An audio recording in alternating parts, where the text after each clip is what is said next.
Video में हम vector और वेक्टर एडिशन तक, मैं बोल सकता हूँ वेक्टर एडिशन तक हम न्यूमेरिकल सॉल्व करेंगे। तो आइए स्टार्ट करते हैं। सबसे पहले क्वेश्चन स्क्रीन पे लिखा हुआ है, two forces of magnitude 3 Newton and 4 Newton. ये 3 न्यूटन 4 न्यूटन इन फोर्सेस की मैग्नीट्यूड है acting on a body. Calculate the resultant force if the angle between them is 0, 180 and 90। तो सबसे पहले तो ये फोर्स किसी बॉडी पे काम कर रही है, तो फर्स्ट पार्ट कर लेते हैं। इसमें सबसे पहले हमने एक बॉडी बना ली। ये देखो, जैसे इस बॉडी पे फोर्सेस लग रही हैं, ठीक है। फोर्सेस हैं 3 न्यूटन एंड 4 न्यूटन। सबसे पहले इन दोनों फोर्सेस के बीच में एंगल है 0 डिग्री। अब दोनों के बीच में एंगल 0 डिग्री है, मतलब दोनों एक ही डायरेक्शन में लग रही हैं, ठीक है, पैरेलल हैं एक दूसरे के। तो चलो बना देते हैं। जैसे इस ब्लॉक पे या इस मैटर पे, क्या बोला गया क्वेश्चन में, बॉडी पे जो फोर्सेस लग रही हैं वो ये 3 न्यूटन हो गई, ये 4 न्यूटन है। यहाँ पर थीटा कितना है, 0 डिग्री है। तो थीटा 0 डिग्री और ये फोर्सेस इधर को लग रही हैं। अब हमें कैलकुलेट क्या करना है, हमें रिजल्टेंट फोर्स कैलकुलेट करनी है। तो मुझे एक बात बताओ, रिजल्टेंट फोर्स क्या होगी? रिजल्टेंट फोर्स यहाँ पर क्या होगी? देखो, मैंने आपको पिछले वीडियो में 2 केसेस बताए थे। एक केस तो वो था जब थीटा 0 डिग्री था। थीटा 0 डिग्री था तब हम बोलते थे कि जो रिजल्टेंट है वो मैक्सिमम आता है, और जब थीटा 180 डिग्री होता था तब हम बोलते थे कि जो रिजल्टेंट है वो मिनिमम आता है, a minus B, R minimum. Resultant minimum आता है जब 180 डिग्री एंगल होता है। तो यहाँ पर वही वाला केस लग रहा है कि थीटा कितना है, 0 डिग्री है। अब थीटा बेटा 0 डिग्री है, तो ज़रा एक बार बोलो रिजल्टेंट क्या लिखूँ मैं, a प्लस बी। रिजल्टेंट क्या होगा, मैक्सिमम होगा a प्लस बी, ठीक है। और हाँ, जाहिर सी बात ये भी है कि हम यहाँ से ऐसे भी सोच सकते हैं कि दोनों फोर्सेस एक ही डायरेक्शन में लग रही हैं तो दोनों ऐड हो जाएंगी, सीधी सी बात है।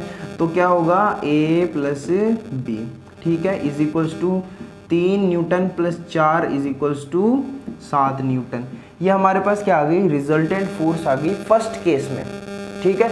और नेट फोर्स की डायरेक्शन पता है तुम्हें, रिजल्टेंट की डायरेक्शन भी कहाँ होगी, इधर को ही होगी, क्योंकि भाई दोनों फोर्सेस इधर लग रही हैं, तो जो नेट ऐड होकर के इनका जो रिजल्टेंट आएगा वो भी इधर को ही आएगा, ठीक है। तो ये अपना फर्स्ट पार्ट सोल्व हो गया जब थीटा 0 डिग्री है।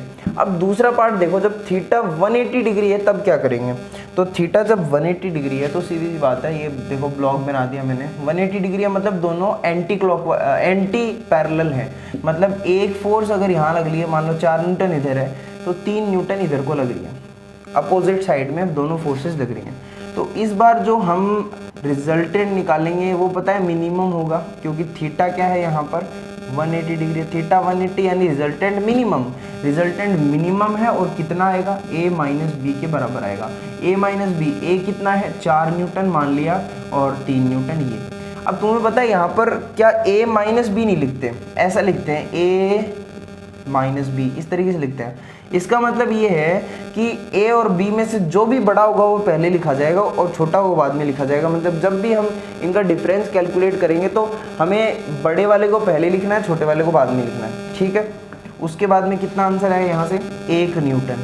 अब 1 न्यूटन आया। अब इसकी डायरेक्शन कोई आपसे पूछे तो डायरेक्शन भाई साहब किस तरफ होगी, इस तरफ होगी डायरेक्शन। इस तरफ क्यों होगी, क्योंकि यहाँ पर 4 न्यूटन लग रहा है, ये ज़्यादा फोर्स है, ये कम है, तो ज़्यादा फोर्स की तरफ डायरेक्शन होगी, कम की तरफ नहीं होगी। 4 माइनस 3 तो रिजल्टेंट इधर की तरफ आएगा। इधर जब देखा जाएगा कि ब्लॉक किधर चलेगा तो ब्लॉक इधर को चलेगा, ठीक है। उसके बाद में थर्ड पार्ट में देखो, थर्ड पार्ट में बोला गया है कि 90 डिग्री है दोनों के बीच में एंगल, यानी एक तो ये 4 न्यूटन तो इधर है और 3 न्यूटन इधर लग रहा है। डब्बा यहाँ रखा हुआ है कहीं भी, 4 न्यूटन इधर, 3 न्यूटन इधर, तो 90 लग रहा है, यानी थीटा यहाँ पर कितना है देख लो, 90 डिग्री। तो रिजल्टेंट का फॉर्मूला लगाओ एक बार। रिजल्टेंट कितना होगा, अंडर रूट में a square plus B square plus 2ab cos theta, यही तो फॉर्मूला होता है ना। तो देखो इस फॉर्मूले में अब क्या करेंगे, हम वैल्यूज पुट करेंगे। a की वैल्यू कितनी है, 4 न्यूटन, तो 4 4 जा 16 स्क्वायर है। b की वैल्यू कितनी है, 3 3 3 जा 9 प्लस 2 इंटू 4 इंटू 3 और कॉस थीटा, थीटा कितना 90, कॉस 90। कॉस 90 तुम्हें पता है क्या होता है, 0, तो ये 0, तो ये पूरी चीज़ 0 हो जाएगी। ठीक है, ये पूरी 0 होने के बाद में ये कितना बचेगा, बोलो कितना आएगा, अंडर रूट में बोल दो 25, और कितना आ जाएगा आंसर, 5 आ जाएगा। कितना होगा, 5 अपना यहाँ से आंसर आ जाएगा, 5 न्यूटन। तो 5 न्यूटन हो गया। लेकिन इसकी डायरेक्शन आपसे अगर कोई पूछे तो डायरेक्शन बताएंगे, कैसे बताएंगे, देखो मैंने आपको पहले बताया था कि जब ऐसा कुछ कंडीशन दी हुई होती है तो जो रिजल्टेंट होता है वो ऐसे आता है, कुछ रिजल्टेंट ऐसे आता है, और किस एंगल पे आएगा हमें एंगल नहीं पता। मान लिया कि रिजल्टेंट इन दोनों के बीच की तरफ आता है और किसी अल्फा एंगल पर आ रहा है, ये अल्फा हम कैलकुलेट कर लेते हैं। ठीक है, तो अल्फा कैलकुलेट करने के लिए क्या करेंगे, हम यहाँ पर लगा देंगे tan अल्फा। ठीक है, अब tan अल्फा क्या होगा, परपेंडिकुलर अपॉन बेस, परपेंडिकुलर क्या है 3 और बेस क्या है 4, 3/4, तो tan 3/4। ठीक है, ये tan 3/4 जो है ये पता है तुम्हें किसकी वैल्यू होती है, जानते होगे तुम किसकी वैल्यू होती है, ये वैल्यू होती है 37 डिग्री की। कितने की होती है, ये 37 डिग्री की वैल्यू होती है। ठीक है, tan अल्फा 3/4 है, 3/4 tan 37 की वैल्यू होती है। ठीक है, अब तो मतलब हमने ये एंगल निकाली है, कितना है 37 डिग्री आया।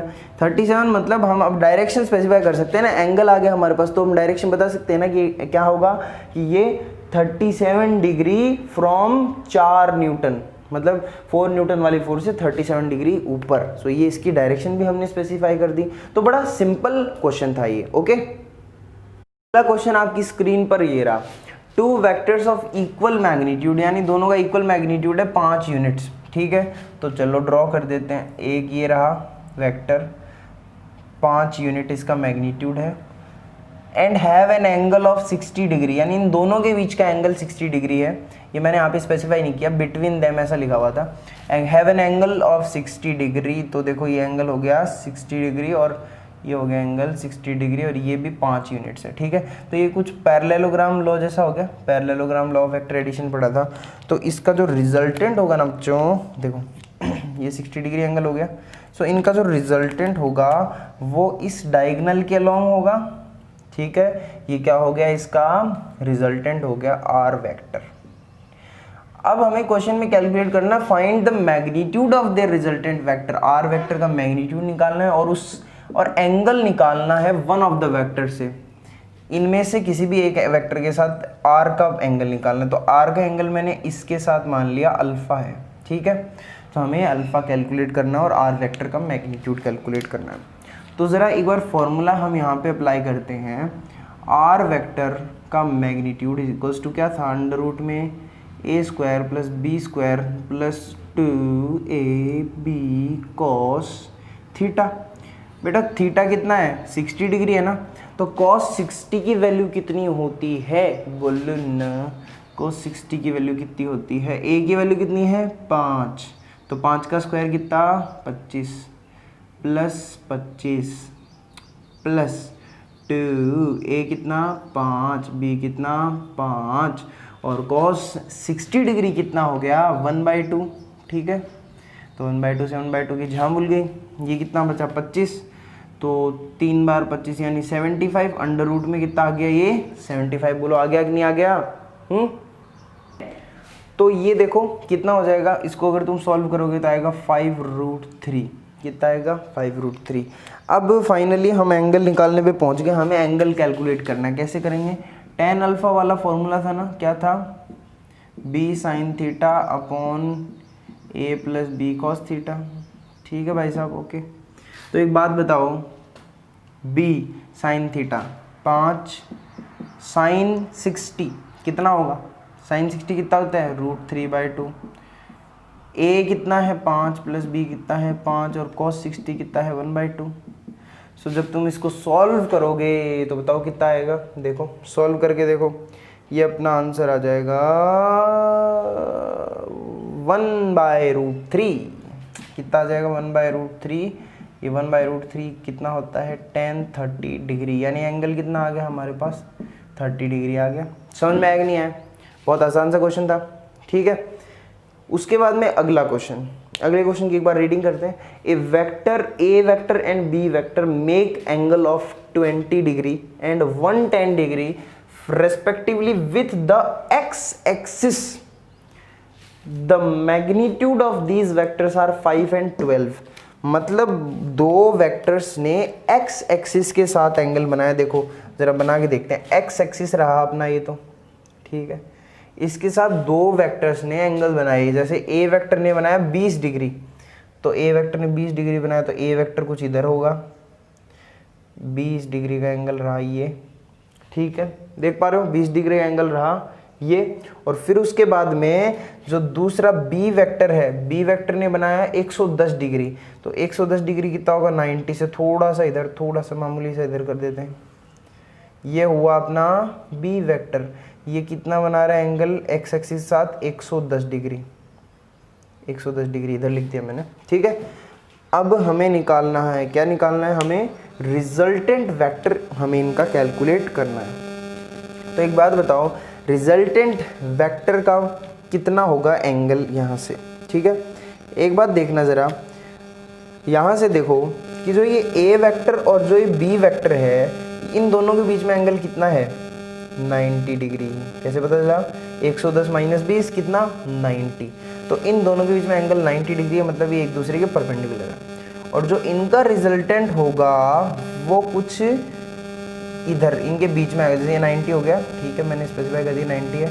अब इनके बीच में कहीं यहाँ पर इनका रिजल्टेंट होगा, ये आर वेक्टर होगा, ठीक है कि नहीं है ना।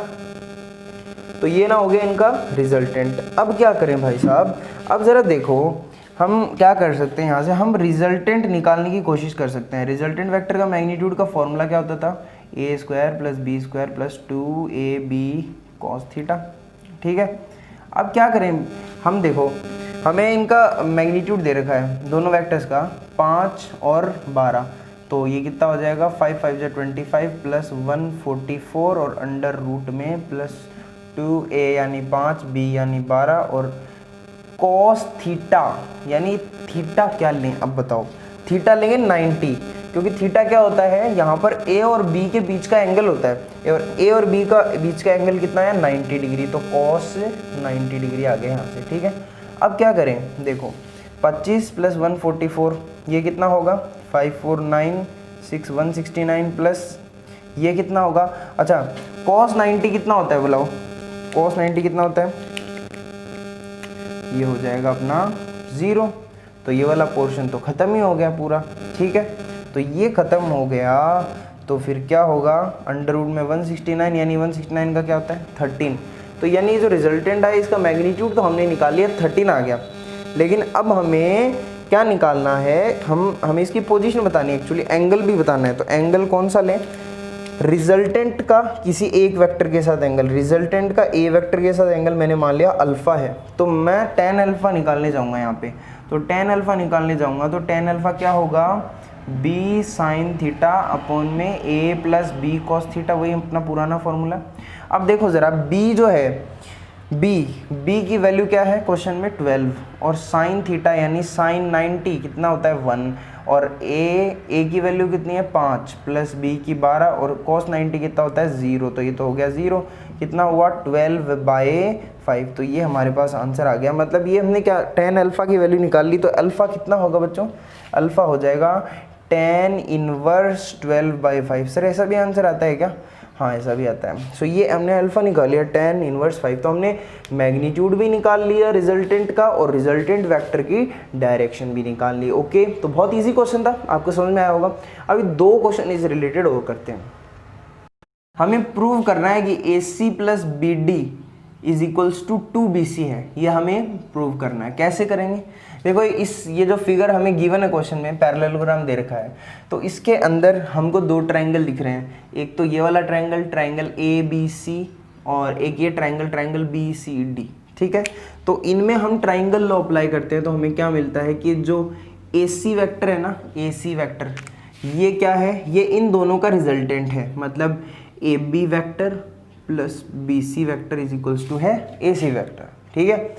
अब हम क्या कर सकते हैं, यहाँ पर एक और हमें कंसीडर करना है, ये जो BD वाला है, ये BD ये किसका रिजल्टेंट है, ये इसका प्लस इसका रिजल्टेंट है। किसका है, ये BC प्लस CD का रिजल्टेंट है, BC प्लस CD का रिजल्टेंट है ये, ठीक है। अब क्या करेंगे, अब हम इनको ऐड करेंगे, पूछो क्यों, अपने मतलब के लिए, आंसर लाने के लिए। तो इनको ऐड करते हैं एक बार, देखें क्या हो, BD plus AC is equals to, हम लिख देंगे, ऐड करो, आएगा 2BC vector plus AB vector plus CD vector, ठीक है। अब यहाँ से जो ये CD वेक्टर है, CD वेक्टर, तो ये CD वेक्टर क्या है, ये माइनस AB वेक्टर है। CD वेक्टर क्या है, माइनस AB, अरे एंटी पैरेलल है दोनों, AB इधर है CD उधर है, तो दोनों एंटी पैरेलल हैं, तो हम क्या लिख सकते हैं यहाँ से 2BC प्लस इसको AB, ये माइनस AB वेक्टर, तो ये कट गए, आंसर क्या आया 2BC वेक्टर। सो ये तो हमें लाना था 2BC vector equal to AC plus BD। So complete हो गया। अगला बहुत इजी क्वेश्चन ये है, इसमें ये फिगर दे रखी है, इसमें बोल रखा है कि ये इधर 10 डाइन की फोर्स लग रही है, इधर 10 डाइन की फोर्स लग रही है, और एंगल ये दे रखा है 60 डिग्री, ठीक है। हमें रिजल्टेंट निकालना है। तो बड़ा बच्चों ने सोचा कि चलो रिजल्टेंट तो निकाल लेते हैं, बहुत आसान होता है, फॉर्मूला लगाना होता है, A² plus B² plus 2AB cos theta, बहुत ही ईजी है ये तो जल्दी हो जाएगा यार, इसमें कोई जोर ही नहीं आएगा, बहुत जल्दी हो जाएगा ये तो फिर बच्चे ने क्या किया, रखा, A की वैल्यू 10 रख दी, तो यहाँ पे 100 आ गया, प्लस 100 प्लस 200, फिर उसके बाद में cos 60 कर दिया, और फिर आंसर निकाल दिया, और हो गया उसका गलत, -1, गलत आए नंबर, गलत हो गया क्वेश्चन। क्यों गलत हुआ, क्योंकि यहाँ जो ये एंगल दे रखा है 60 डिग्री, ये इन दोनों के बीच का नहीं दे रखा, सब बीच का ही तो दे रखा है, दिख तो रहा है। मैंने क्या बताया था कि जब भी हमें दो वेक्टर्स के बीच में एंगल निकालना होता है तो सबसे पहले हम उनको कोइनिशियल करते हैं। कोइनिशियल करते हैं तो देखो ये वेक्टर इधर है, ये वाला जो है ना, इसको उठा करके नीचे रखेंगे, इसको उठा करके नीचे रखेंगे तो ये कैसा आ जाएगा, यहाँ आएगा, ठीक है, यहाँ आएगा, 10 डाइन का ही है, 10 डाइन का ही है, कुछ चेंज नहीं हुआ मैग्नीट्यूड में, केवल इसको शिफ्ट किया है यहाँ पर। अब शिफ्ट किया, अब ये कोइनिशियल हो गए, कोइनिशियल हो गए तो इनके बीच में एंगल क्या है, कौन सा एंगल है इनके बीच में, इनका बीच का एंगल तो ये है, इनके बीच का एंगल तो ये है। अब ज़रा ये लाइन बढ़ाओ, ये स्ट्रेट लाइन है पूरी, और ये एंगल दे रखा है 60, तो स्ट्रेट लाइन पे पूरा एंगल 180 और -60 करोगे तो कितना आएगा 120, यानी दोनों वेक्टर्स के बीच में एक्चुअली एंगल कितना है 120, तो यहाँ क्या लिखेंगे 120 लिखेंगे। ऐसे करके हम सॉल्व कर लेंगे, कितना आ जाएगा 120 की वैल्यू क्या होती है बच्चों, ये होती है -1/2, तो -1/2 होती है, तो ज़रा देखो अंडर रूट में 200 और -100, तो कितना आ जाएगा √100, दैट इज़ कितना है अपना 10। तो बहुत इजी क्वेश्चन था, हो गया। अब मुझे एक चीज़ और बतानी है, जब हमने मल्टीपल वेक्टर्स का एडिशन पढ़ा था, बहुत सारे वेक्टर्स का, तो वहाँ पे देखा था ना कि पॉलीगन लॉ है ना, तो उसमें एक बात आती है कि जैसे अगर मान लो ऐसा कुछ दे रखा हो आपको, A वेक्टर, ये B वेक्टर, ये C वेक्टर, ये D वेक्टर, और ये दे दिया यहाँ पर E वेक्टर, ठीक है। अब देखो ये कंप्लीटली सब सेम ऑर्डर में, ये इधर इधर इधर इधर इधर सेम ऑर्डर में है, और इन्होंने इसको क्लोज कर लिया। तो यहाँ पर जब तुम लिखोगे ना A vector plus B vector plus C vector plus D vector plus E vector, ये कितना होगा पता है, ये होगा 0। ये बात हमेशा याद रखना, कितना होगा, सबका एडिशन क्लोज स्ट्रक्चर में अगर सेम डायरेक्शन में है, सबके सब सेम ओरिएंटेशन में है, तो क्या हो जाएगा 0 हो जाएगा। सो ये हमारे कंप्लीट होते हैं कुछ क्वेश्चंस, और वो अभी हम चलिए मिलते हैं नेक्स्ट वीडियो में वेक्टर के। Till then take care, bye bye.